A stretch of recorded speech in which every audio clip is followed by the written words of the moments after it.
저는 여성의 전화에서 처음 활동가부터 시작을 했었거든요. 여성단체에 들어간 계기도 어떤 거였냐면 이제 주변에서 억울한 사람들을 만나거나 그러면 그런 거에 대해서 굉장히 좀 분노했던 타입이었던 것 같아요.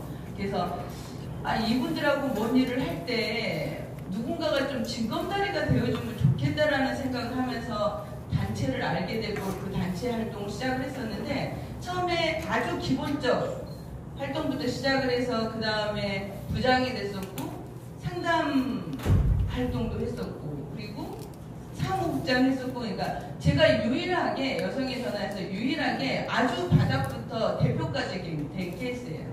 대부분 단체들이 활동을 하다 보면 밑에 활동가들이 커나가기보다는 영입을 많이 하거든요, 대표 활동은. 근데 저는 유일하게 이렇게 밑에서부터 같이 올라갔던 것 같아요. 그러다 보니까는 굉장히 많은 것들을 몸으로 느끼면서 올라왔던 케이스이지 않을까라는 생각이 들었었고요. 여성단체 활동을 하면서 그 여성이 전하는 가정폭력으로 출발을 했었거든요. 가정폭력으로 출발해서 성희롱 사건, 성폭력 사건. 그러다가 2000년도에 들어오면서 우리 사회에서 성매매 문제가 대두가 되기 시작을 했었거든요. 근데 굉장히 그때 저는 또 반성매매 활동에 꽂혀가지고 반성매매 활동, 그때 법이 생기기 전이었기 때문에 저희는 이제 성매매를 반대하는 활동을 그 안에서 했었는데, 그때 굉장히 주도적으로 제가 앞장서서 했던 것 같아요. 여성들도 만나러 다니고 제도적으로 들어오기 전에.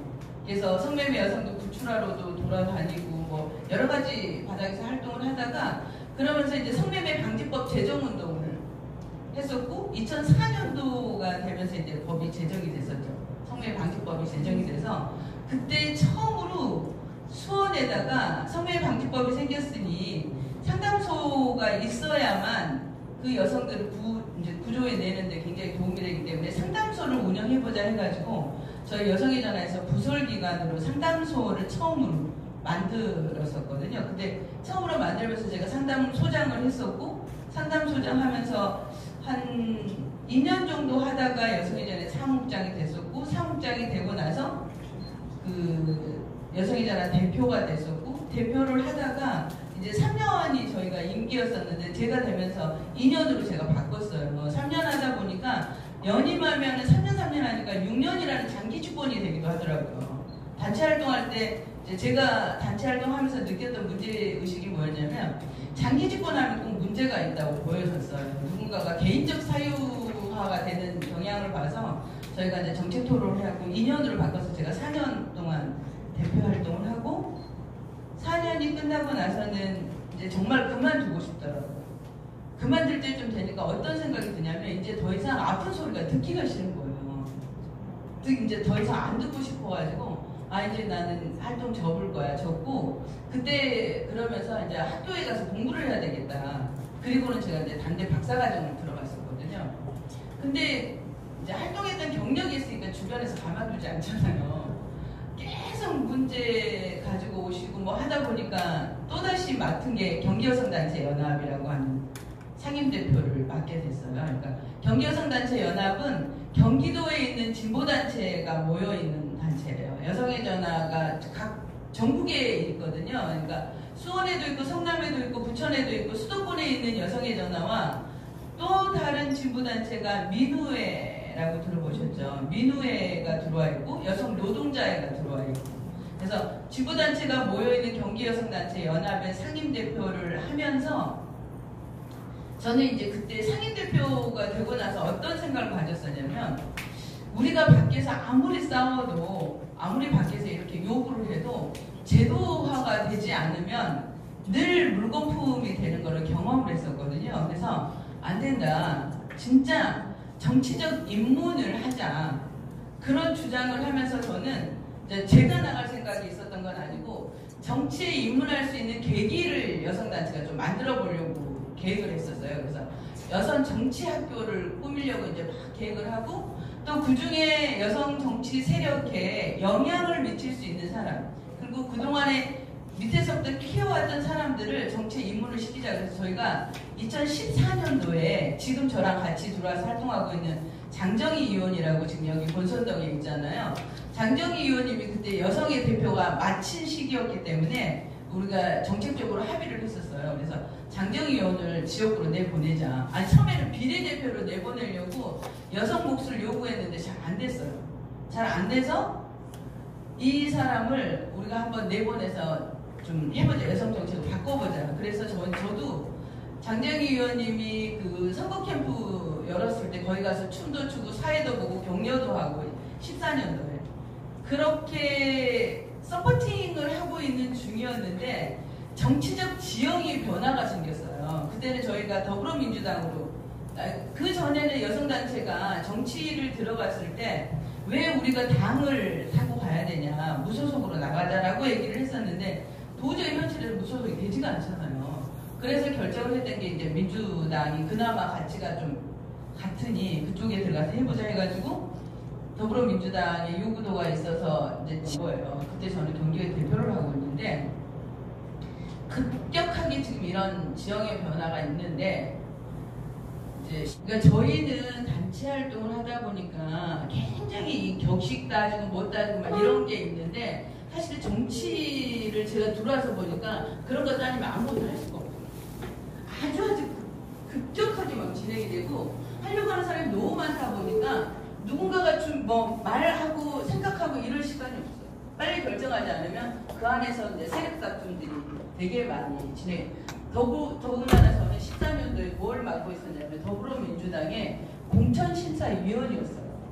제가 거기 가서 심사를 할 위치에 있었는데 갑자기 역으로 바뀌어가지고 제가 심사받으러 하루아침에 가야 되는 상황들이 이제 진행이 됐었는데 그렇게 해서 제가 결정을 하고 그래 그러면 해보자. 그리고 나서 이제 진행이 일사천리로 됐는데 그렇게 되기까지는 지역에 어떤 게 있었냐면 민주당이 그래도 진보적 성향을 가지고 있는데 비례를 낼 때는 조금 더 좀 자신있게 내보자라고 하는 게 있어서 이제 시민사회 활동이 굉장히 저한테는 큰 힘이 됐던 거죠. 그나마 그런 이유가 있는 좀 당위성이 있는 사람을 우리는 추천했다라고 하는 거를 민주당도 가지고 싶었기 때문에 제가 추천이 돼서 이제 1번을 받아서 들어갔는데 그때 제가 어떤 게 있었냐면 면접하는 과정에서 굉장히 불만들이 많으시더라고요. 심사위원. 그럴 수밖에 없잖아요.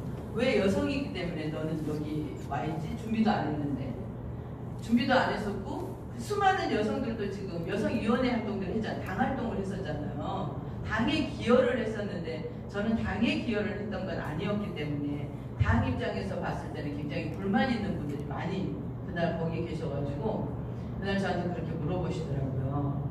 이게 맞냐? 어떻게 생각하냐? 그렇게 들어온 거에 대해서 특혜라고 생각하지 않냐? 근데 제가 이제 그때 그런 말씀을 드렸었어요. 저희가 경기도만 해도 여성위원들이 30%가 되지 않았었거든요. 지금도 물론 되지 않아요. 되고 있는 데가 수원하고 지금 고양시만 30% 되고 있었고 그동안 계속 요구했던 게 여성의 할당제 요구는 다 아시죠? 30%를 줘야 된다라고 얘기를 하잖아요. 그러니까 여성이 30%를 요구하는 이유 중에 하나는 그런 거예요. 저희가 의회가 지금 수원시의회가 지금 37명이거든요. 37명 중에 여성들이 소수이면 아무리 저희가 시민단체에서 활동해서 여성정책 그러니까 예를 들어서 성희롱 예방교육을 의원들이 받아야 된다라고 주장을 하더라도 전혀 먹히지가 않는 거죠. 세력이 안 돼. 적어도 지금 우리 수원시가 여성이 의장인 거 아시죠? 조명자 의장이잖아요. 우리들이 쓰는 용어 중에 최초라고 얘기를 해요. 그렇죠? 수원시에서 최초로 여성 의장이 나왔다라고 얘기를 하는데 이 최초가 되기까지는 이런 여성 할당제의 역할이 굉장히 큰 거예요. 이미 진입할 수가 없거든요, 여성. 특히나 남성 문화가 있어요. 조직 문화가 있기 때문에 지금도 물론 수원시도 그렇고 각 지역에서는 고등학교 동창, 초등학교 동창 이렇게 굉장히 세잖아요. 수고가 이번에는 잡아야 돼, 유신고가 잡아야 돼 이런 게 너무 많아요. 그렇게 조직이 이렇게 내려져 있기 때문에 여성이 진입하기가 쉽지가 않거든요.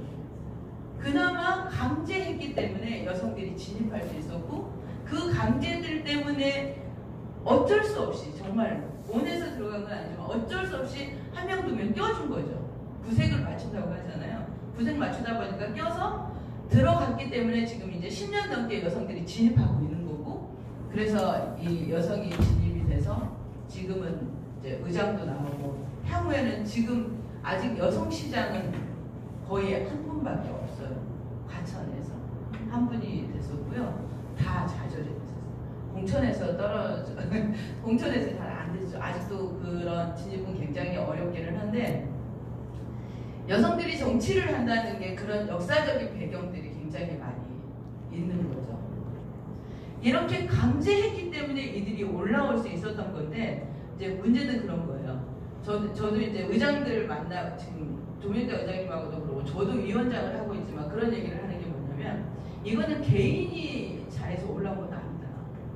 사회적 요구도와 구조화가 요구됐기 때문에 여기 있는 거고, 이것들이 구조적으로 가능하게 했던 것들이 있다는 거는 우리가 노력을 해야 된다. 그게 뭐냐면, 남성들은 자기의 조직들을 키워가면서 이치에 올라오면 또 그 조직을 세력화하잖아요. 끌어온단 말이에요. 근데 저희는 저만 잘나서 온 것처럼 딱 끝나버리는 게 너무 많은 거예요. 후배들을 끌어오거나 후배들과 이런 여러 가지 대화들을 통해서 만들어내는 구조화를 잘 못하는 거죠. 그래서 이게 확 크지를 못하는 거예요. 여성 조직이 세력으로. 어떤 책에서 읽었더니 여성 정치인이 많을수록 청렴도도 높아지고 또 생활정치 부분에서 제한되는 안건들이나 정책들도 많다고 하더라고요. 근데 그렇기 때문에 저도 할당제가 계속적으로 이어져야 하고, 근데 지금 뭐 할당제를 없애야 되네, 계속 유지해야 되나 이런 이야기도 너무 많잖아요. 근데 그럼에도 불구하고 할당제는 계속 이어져야 되고 더 많은 여성 정치인들이 정치에 입문할 수 있게 되어야 한다고 생각하는데, 의원님께서 처음에 들어가셨을 때 어쨌든 뭐 일종의 특혜라고 말씀하셨잖아요. 이런 특혜를 통해 들어가면서 다른 사람들의 시기 질투가 엄청 났을 것 같아요. 근데 이런 시기 질투를 극복하고 의원님이 지금까지 정치를 계속하게 한 원동력은 무엇인지가 궁금하고, 또 두 번째는 아까 정치 세력화, 여성들의 세력화에 대해서도 말씀해 주셨는데, 그 선도적인 역할을 하는 여성 리더도 중요하지만 그와 함께 협력해서 나갈 수 있는 시민사회의 역할들도 중요하다고 생각해요. 그래서 의원님이 생각하시는 시민사회와 여성 리더가 협력할 수 있는 방안이 무엇인지 두 가지가 궁금합니다. 정책에 대해서 방향성이나 그런 것들에서 어떻게 생각하고 계시는지, 어떻게 가야 되는 건지 간략하게 듣고 싶고요. 또 하나는 아까 그 성평등 조례가 힘들게 만드셨는데 통과되지 못한 것과 관련해서 혹시 내용에, 아니 그 성평등 조례라고 하는 그 명칭에 연연하지 않고 그냥 양성평등 조례 내용들을 실제적으로 바꿔내는 작업을 하시는 건 어떨까 하는 생각이 들었어요. 지금 그러고 있습니다. 그러려고요. 그러니까 사실은 그러려고 5년 이상 유지를 하고 있는데요.